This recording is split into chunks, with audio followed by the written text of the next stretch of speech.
10 तक गिनूंगा।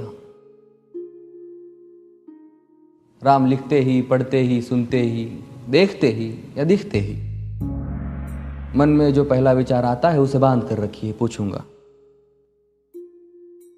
1 2 3 4 5 6 7 8 9 9 9। हाथ काट कर रख दूंगा ये नाम समझ आ जाए तो। कितनी दिक्कत होगी पता है राम समझ आ जाए तो। भाई राम राम तो कह लोगे पर राम सा दुख भी सहना होगा।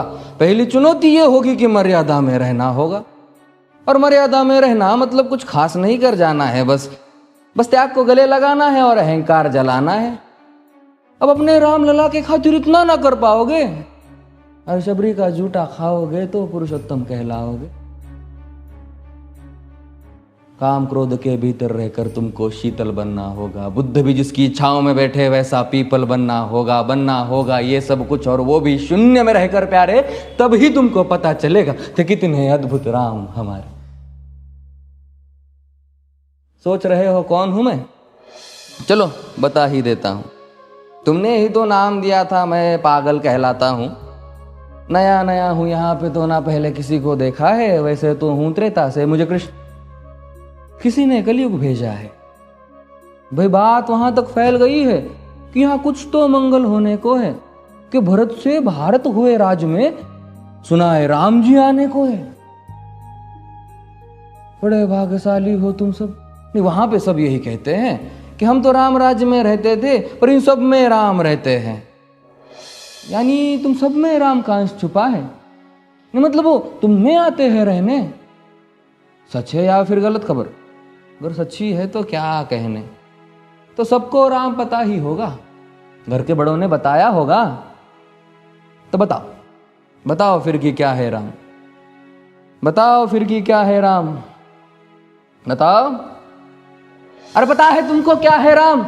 या बस हाथ धनुष तरकश में बांध, या वन में जिन्होंने किया गुजारा, या फिर कैसे रावण मारा लक्ष्मण जिनको कहते भैया, जिनकी पत्नी सीता मैया। फिर ये तो हो गई वही कहानी, एक था राजा एक थी रानी। क्या सच में तुमको राम पता है या वो भी आकर हम बताए? बड़े दिनों से हूं यहां पर, सब कुछ देख रहा हूं कब से। प्रभु से मिलने आया था मैं, उन्हें छोड़कर मिला हूं सबसे। एक बात कहूं अगर बुरा ना मानो, नहीं तुम तुरंत ही क्रोधित हो जाते हो। पूरी बात तो सुनते भी नहीं, सीधे घर पर आ जाते हो। ये तुम लोगों के नाम जपो में पहले सा आराम नहीं। ये तुम लोगों के नाम जपो में पहले सा आराम नहीं। इस जबरदस्ती के जय श्री राम में सब कुछ है, बस राम नहीं। ये राजनीति का दाया बाया जितना मर्जी खेलो तुम। दाया बाया, अरे दाया बाया ये तुम्हारी वर्तमान प्रादेशिक भाषा में क्या कहते हो उसे? हाँ वो लेफ्ट एंड राइट। ये राजनीति का दाया बाया जितना मर्जी खेलो तुम चेतावनी को, लेकिन मेरी अपने जहन में डालो तुम। निजी स्वार्थ के खातिर अगर कोई राम नाम को गाता हो तो खबरदार अगर जुर्रत की और मेरे राम को बांटा तो। भारत भू का कवि हूं मैं, तभी निडर हो कहता हूं राम है मेरी हर रचना में। मैं बजरंग में रहता हूं, भारत की नींव है कविताएं और सत्य हमारी बातों में। तभी कलम हमारी तीखी और साहित्य हमारे हाथों में। तो सोच समझ कर राम कहो तुम। ये बस आतिश का नारा नहीं, जब तक राम हृदय में नहीं तुमने राम पुकारा नहीं।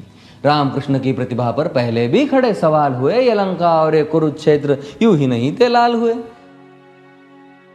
अरे प्रसन्न हंसना भी है और पल पल रोना भी है राम। सब कुछ पाना भी है और सब पाकर खोना भी है राम। ब्रह्मा जी के कुल से होकर जो जंगल में सोए हो, जो अपनी जीत का हर्ष छोड़ रावण की मौत पे रोए हो। शिव जी जिनकी सेवा खातिर मारुत रूप में आ जाए। शेष नाग खुद लक्ष्मण बनकर जिनके रक्षक हो जाए। और तुम लोभ क्रोध अहंकार छल कपट सीने से लगा कर सो जाओगे तो कैसे भक्त बनोगे उनके, कैसे राम समझ पाओगे? अघोर क्या है पता नहीं और शिव जी का वरदान चाहिए। ब्रह्मचर्य का इल्म नहीं, इन्हें भक्त स्वरूप हनुमान चाहिए। भगवा क्या है पता, लहराना सबको होता है पर भगवा क्या है वो जाने जो भगवा ओढ़ के सोता है। राम से मिलना, राम से मिलना, राम से मिलना है ना तुमको। निश्चित मंदिर जाना होगा पर उससे पहले भीतर जा संग अपने राम को लाना होगा। जय सिया राम। और हाँ, अवधपुरी का उत्सव है, कोई कसर नहीं, सब खूब मनाना। मेरे प्रभु है आने वाले, रथ को उनके खूब सजाना। वो द्वापर में कोई राह तके है, मुझे उनको लेने जाना है। चलिए तो फिर मिलते हैं, हमें भी अयोध्या आना है। जय सिया राम। फिर से